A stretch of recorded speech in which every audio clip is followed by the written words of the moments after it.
नमस्कार, आदाब, सत श्री अकाल। मैं हूं गिरिराज शर्मा और आप देख रहे हैं सरल टॉक। सभी से एक अपील है कि इस आवाज को सब्सक्राइब कीजिए और इसे सोशल मीडिया के हर प्लेटफॉर्म पर शेयर कीजिए। दोस्तों, राकेश टिकैत का नाम आप सभी ने सुना होगा। एक किसान नेता हैं और आज किसान आंदोलन का 74वां दिन चल रहा है। राकेश टिकैत का नाम उस समय चर्चा में आ गया जब 26 जनवरी को लाल किले पर जो झंडा फहराया गया उपद्रवियों के द्वारा, उसके बाद राकेश टिकैत के जो भावुक आंसू निकले और भावुकता में जो उन्होंने अपील की किसानों से, उसके बाद राकेश टिकैत का नाम पूरे देश में सामने आ गया, पूरे देश में चर्चा में आ गया। मेरे किसान को मारने की कोशिश करी जा रही है, ये साजिश है। किसान को मारने की साजिश बीजेपी के लोग कर रहे हैं।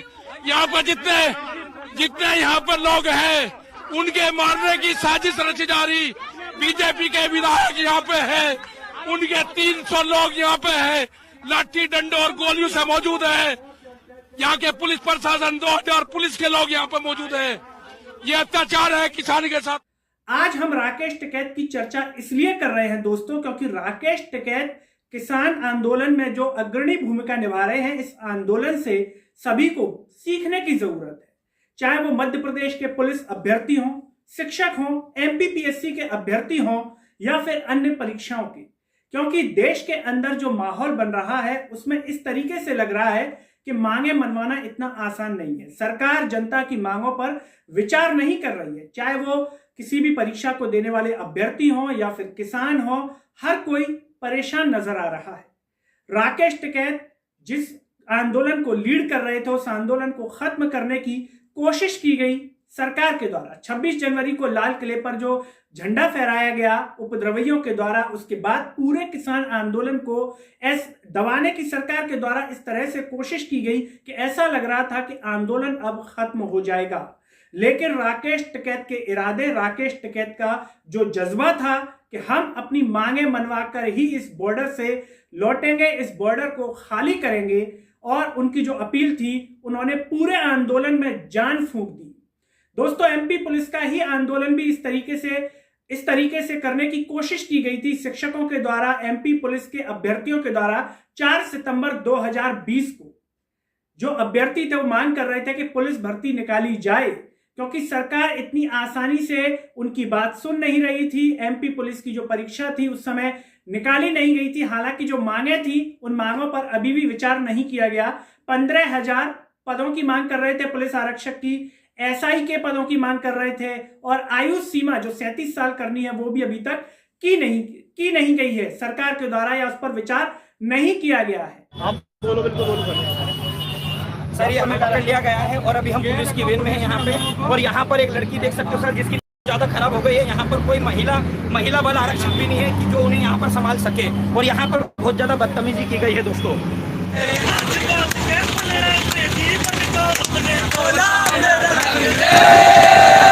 इसीलिए ये बेहद जरूरी है राकेश टिकैत का आंदोलन, जो कि पूरे देश को बहुत कुछ सिखाने की कोशिश कर रहा है। दोस्तों, आप सभी ने टीवी में देखा होगा, आप सभी ने सोशल मीडिया पर देखा होगा कि किसान आंदोलन आज 74वां दिन है। इतने दिनों से चल रहा है। दिल्ली बॉर्डर पर बैठे हुए, गाजीपुर बॉर्डर पर बैठे हुए, टिकरी बॉर्डर पर किसान बैठे हुए हैं। ठंड में जो है लगातार 74 दिन से अपनी मांगों को लेकर के कृषि कानून जो बनाए गए हैं, जो कृषि बिल है, उनके वापसी के लिए मांग कर रहा है। लेकिन सरकार का रवैया किस तरीके का है आपने भली बात देखा होगा। सरकार को किसी भी प्रकार की संवेदना यहां पर नजर नहीं आई दोस्तों।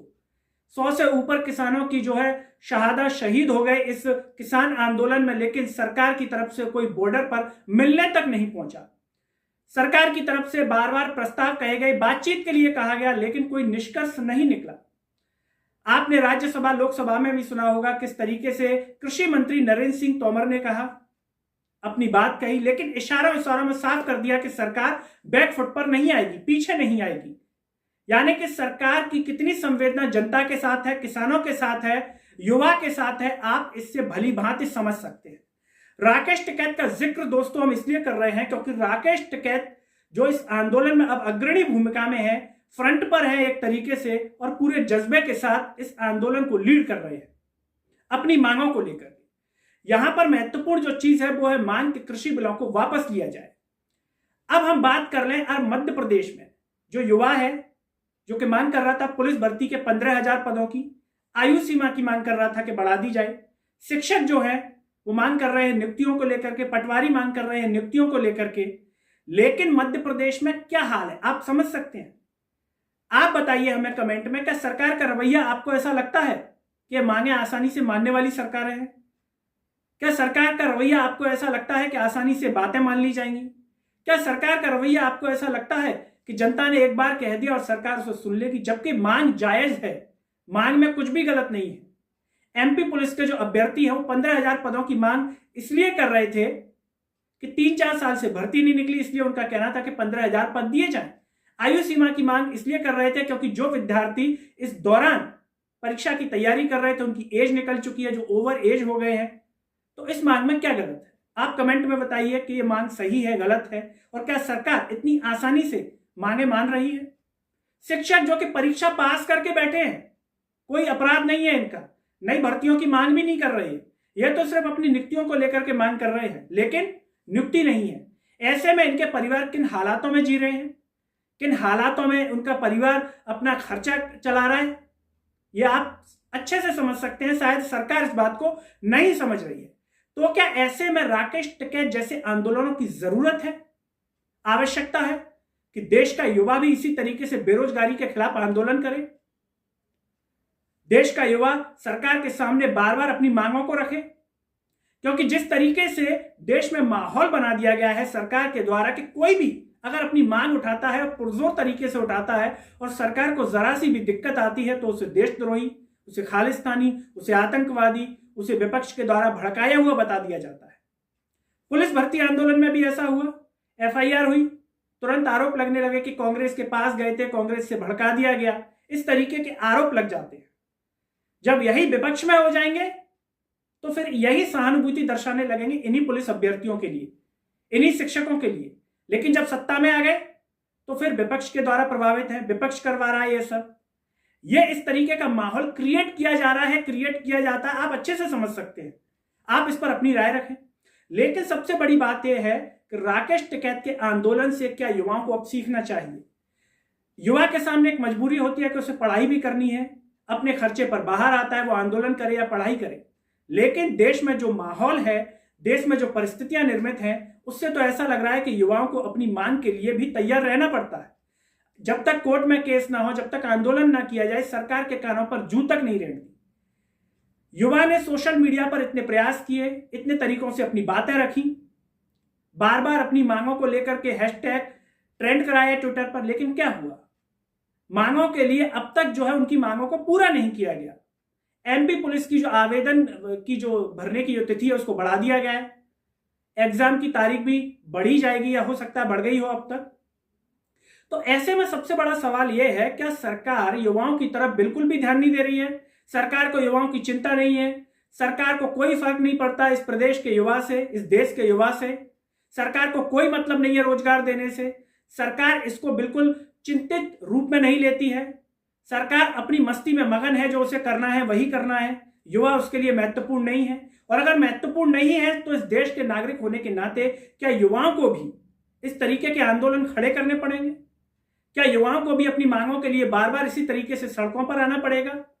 क्या युवाओं को भी सरकार को साफ संकेत देने पड़ेंगे कि अगर हमारी मांगों को नहीं माना गया, हमारी जायज बातों को नहीं माना गया, तो इसी तरीके से बार बार हम सड़कों पर आएंगे, हम भोपाल आएंगे, हम बार बार अपनी मांगों को सामने रखेंगे, हम बार बार मुख्यमंत्री को याद दिलाएंगे?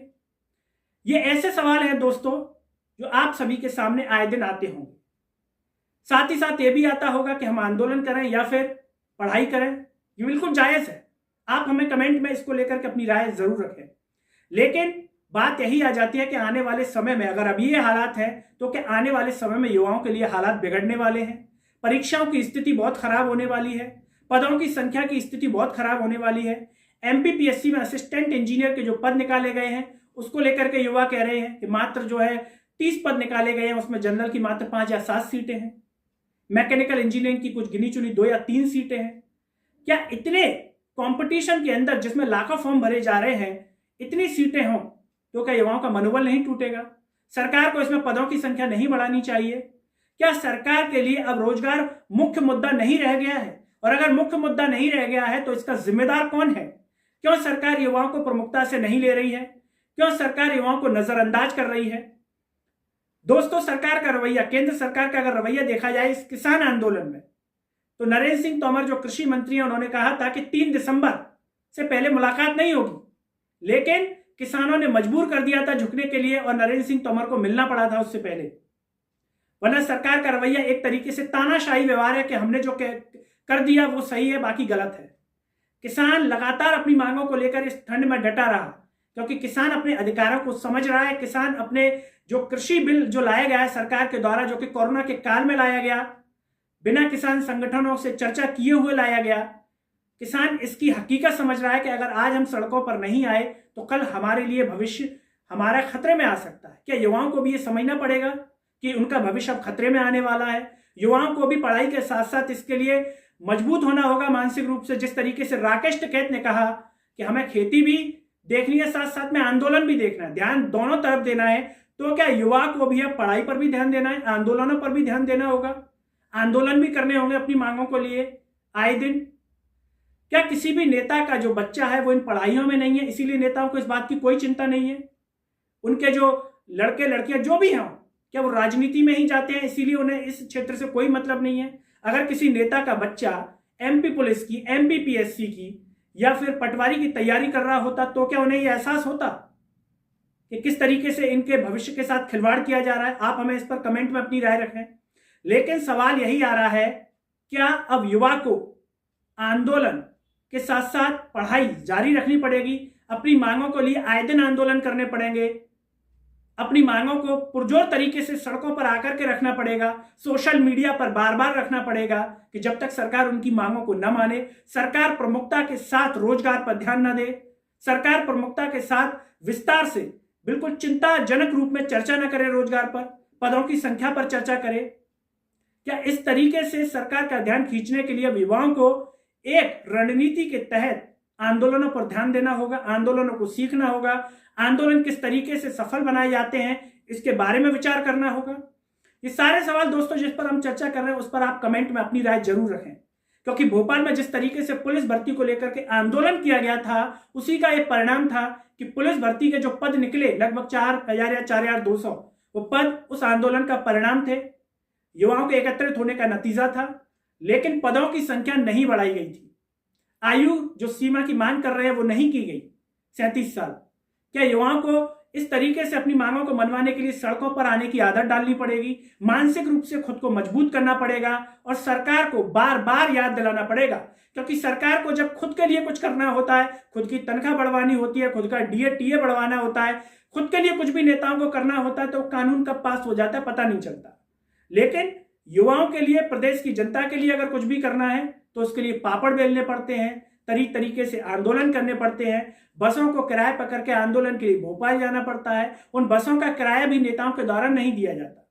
यानी कि नेता वैसे चुनावों में सब कुछ पैसा खर्च करेंगे, सब करेंगे, लेकिन अगर प्रदेश का युवा अपनी मांगों के लिए भोपाल में जाता है तो किसी भी प्रकार की उन्हें सुविधा तक नहीं दी जाती, उन्हें झूठे आश्वासन देकर के वहां से अलविदा कर दिया जाता है। स्कूल शिक्षा मंत्री इंदर सिंह परमार से मिले थे जो शिक्षक थे अभी तक, लेकिन उनकी मांगे नहीं मानी गई, उन्हें नियुक्ति नहीं दी गई है, पटवारियों को नियुक्ति नहीं दी गई है। गोविंद राजपूत जी से कई बार मिल चुके हैं, कोई नियुक्ति नहीं दी गई है। पुलिस भर्ती के जो पद है 15,000 अभी तक नहीं किए गए हैं, आयु की सीमा नहीं बढ़ाई गई है। ये सारे सवाल हैं, लेकिन सवाल तो हैं और सरकार से बार बार पूछे जाने चाहिए।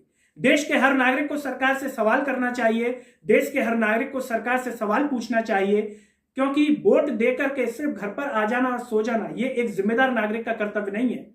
जिम्मेदार नागरिक का कर्तव्य है कि वो अगर मतदान कर रहा है तो सरकार से सवाल भी पूछे, क्योंकि वो इस देश का नागरिक है। सवाल पूछना उसका अधिकार है और जवाब देना सरकार की जिम्मेदारी है, नेताओं की जिम्मेदारी है।